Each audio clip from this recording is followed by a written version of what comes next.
តើអ្នកធ្លាប់គិតទេថាវិនាទីចុងក្រោយនៅលើយន្តហោះមានសភាពបែបណាទាំងនេះគឺជាទស្សនវិជ្ជាដ៏រន្ធត់បំផុតដែលថតបានដោយកាមេរ៉ាមុនពេលយន្តហោះទាំងនេះបាត់បង់ការគ្រប់គ្រងនិងធ្លាក់ចុះពីលើមេឃ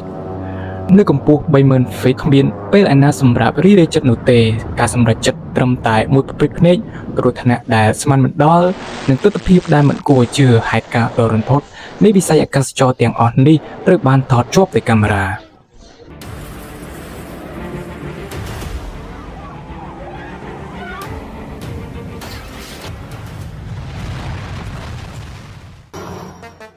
យន្តហោះ USA FC-7 មួយគ្រឿងនេះបានធ្លាក់ក្នុងកំឡុងពេលហាត់សមសម្រាប់កម្មវិធីសម្ដែងយន្តហោះ Air Show នៅរដ្ឋ Alaska ដែលបង្កឲ្យមានការផ្ទុះយ៉ាងសន្ធោសន្ធៅធ្វើឲ្យអ្នកទស្សនាទាំងមូលមានការផិតភ័យយ៉ាងខ្លាំង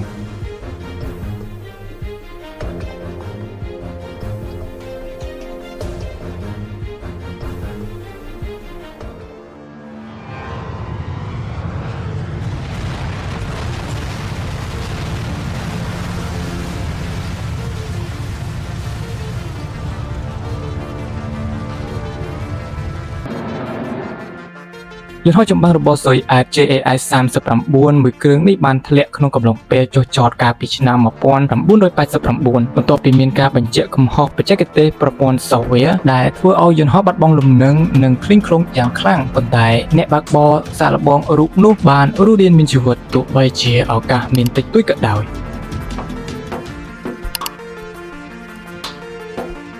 ទស្សនវិជ្ជាដ៏រន្ធត់មួយខណៈពេលដែលយន្តហោះ Boeing 757មួយគ្រឿងបានឆេះម៉ាស៊ីនបន្ទាប់ពីហោះបុកបូងសត្វបក្សីដែលបង្កឲ្យមានការចុះចតជាបន្ទាន់ត្រឡប់ទៅកាន់ទីក្រុង Manchester វិញ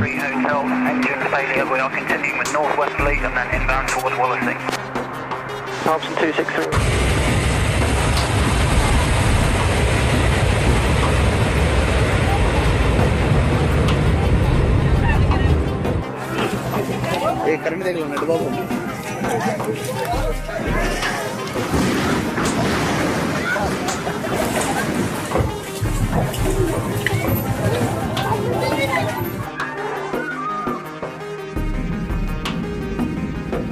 រឿងមួយដែលមនុស្សម្នាចូលចិត្តចំពោះយន្តហោះ Boeing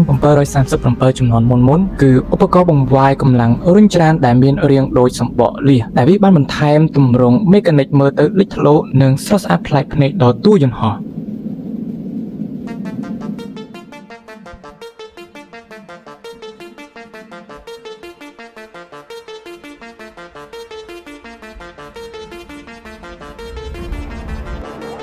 ទស្សនវិជ្ជាដ៏រន្ធត់នៃឧបទ្ទវហេតុធ្លាក់អូថូមភាគចក្រមួយត្រូវបានថតជាប់នៅពេលដែលទាហានអាមេរិកបានបាត់បង់ការគ្រប់គ្រងក្នុងកំឡុងពេលហ្វឹកហាត់ហោះហើរក្នុងកម្ពុជាទាបនៅប្រទេសអាហ្វហ្គានីស្ថានប៉ុន្តែសំណាងល្អដែលគ្មាននរណាម្នាក់រងរបួសនោះទេ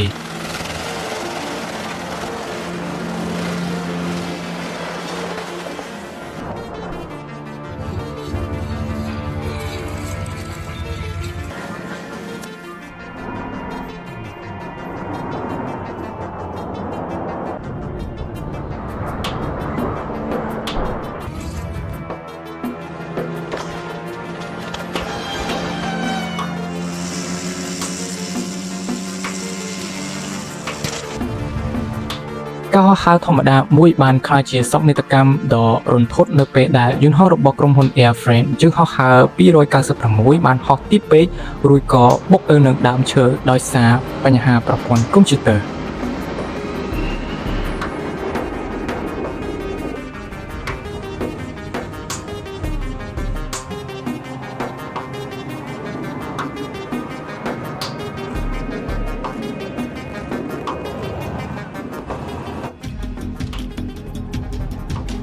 អូថូមពិកចក្ររបស់ប៉ូលីសប៉ាសាឌីណាមួយគ្រឿងបានហោះទៅបុកជាមួយនឹងអូថូមពិកចក្រមួយគ្រឿងទៀតដែលកំពុងចោតចោលនៅប្រលានយន្តហោះអាតាឌីណាកាលពីឆ្នាំ2012ដែលបានធ្វើឲ្យអូថូមពិកចក្រទាំងពីររងការខូចខាតខ្ទេចខ្ទីទាំងស្រុងក្រោយមកក្រុមស៊ើបអង្កេតបានសន្និដ្ឋានថាហេតុការណ៍នេះកើតឡើងដោយសារតែកំហុសរបស់អ្នកបើកបរ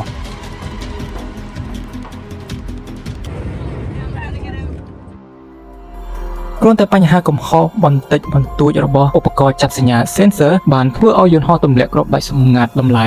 $2.1 ពាន់លានត្រជាក់ខូចខាតតិចទីនេះជាការធ្លាក់យន្តហោះដែលមានទំហំខូចខាតទឹកប្រាក់ច្រើនបំផុតមួយក្នុងប្រវត្តិសាស្ត្រ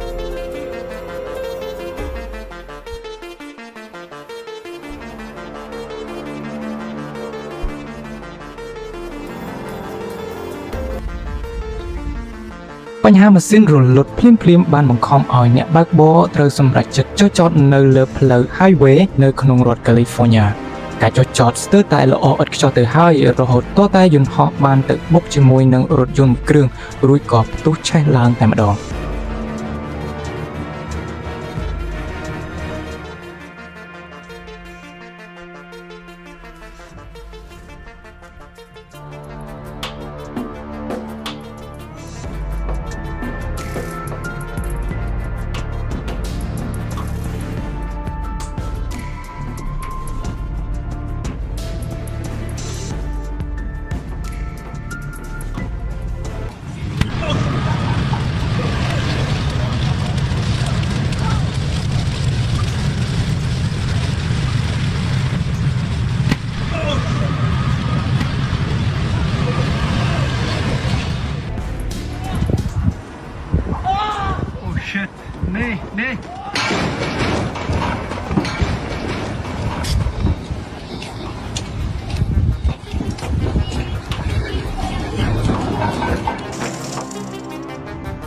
បន្ទាប់ពីបានហោះហើរល្បឿនលឿនជាងសំឡេង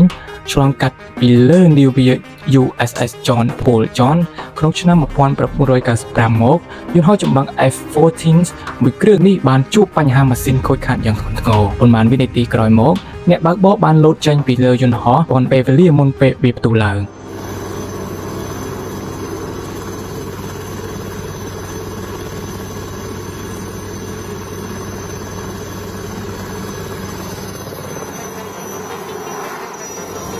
ភាពច្របូកច្របល់បានផ្ទុះឡើងនៅប្រលានយន្តហោះ Haneda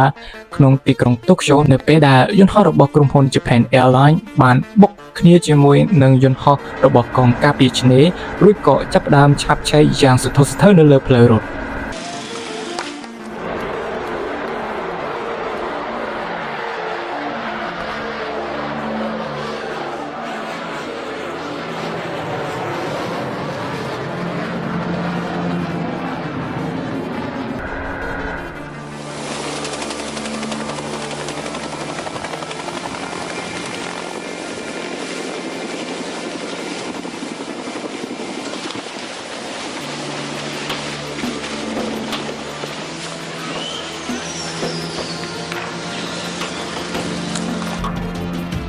នៅកម្ពស់ 13000 ហ្វីតយន្តហោះ Boeing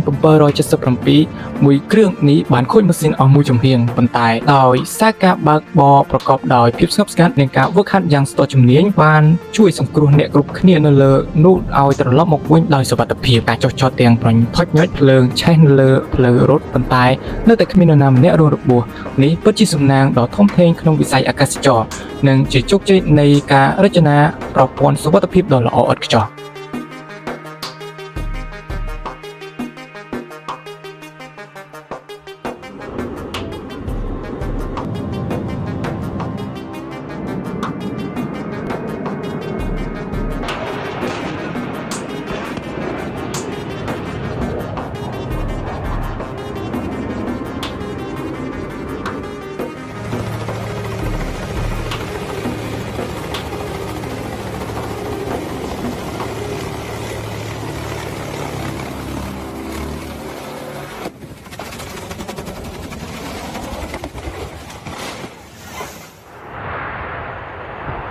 ខណៈពេលកំពុងធ្វើដំណើរជួយសង្គ្រោះបន្ទាប់ពីមានខ្យល់ព្យុះ Hurricane មកឧទ្ធម្ភាគចក្ររបស់កងទ័ពជើងទឹករុស្ស៊ីមួយគ្រឿងត្រូវបង្ខំចិត្តចុះចតជាបន្ទាន់នៅតំបន់ Harigo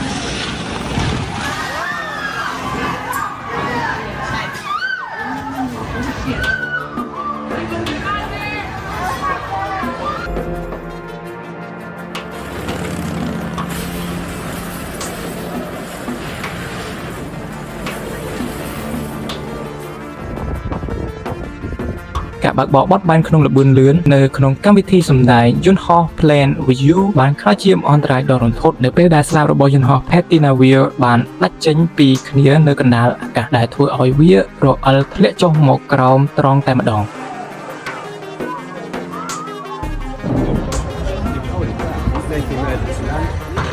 សូមអរគុណសម្រាប់ការទស្សនាវីដេអូមួយនេះកុំភ្លេចចុច like subscribe ដើម្បីទទួលបានសាច់រឿងប្រវត្តិសាស្ត្រល្អៗជាច្រើនទៀតជួបគ្នានៅវីដេអូក្រោយបាយបាយ